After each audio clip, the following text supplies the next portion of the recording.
Difference between capacitor and inductor. सबसे पहला feature है एनर्जी स्टोरेज। जो कैपेसिटर होता है वो एनर्जी को इलेक्ट्रिक फील्ड में स्टोर करता है, जबकि जो इंडक्टर होता है वो एनर्जी को मैग्नेटिक फील्ड में स्टोर करता है।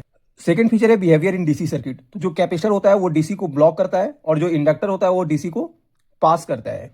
थर्ड फीचर है बिहेवियर इन एसी सर्किट। तो जो कैपेसिटर होता है वो एसी को अलाउ करता है हाई फ्रीक्वेंसी पर, जबकि जो इंडक्टर होता है वो एसी करंट को अपोज करता है फ्लो करने से। फोर्थ है फेज रिलेशन।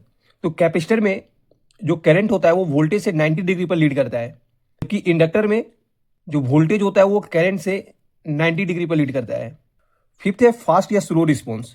तो जो कैपेसिटर होता है वो चार्ज और डिस्चार्ज काफी तेज होता है, यानी फास्ट होता है, जबकि जो इंडक्टर जो होता है उसमें स्लो रिस्पॉन्स होता है। सिक्स्थ है रिएक्टेंस चेंज विद फ्रीक्वेंसी। यानी जब कैपेसिटर में जब फ्रीक्वेंसी जब इंक्रीज करता है तो कैपेसिटिव रिएक्टेंस जो होता है वो डिक्रीज करता है। ऐसा इसलिए होता है कि जो कैपेसिटिव रिएक्टेंस का जो फॉर्मूला जो होता है वो एक्स इक्वल टू 1/2π FC होता है, यानी फ्रीक्वेंसी का रेसिप्रोकल होता है। यानी अगर फ्रीक्वेंसी बढ़ेगी तो कैपेसिटेंस डिक्रीज करेगी, अगर फ्रीक्वेंसी डिक्रीज करेगा तो कैपेसिटिव रिएक्टेंस इंक्रीज करेगा।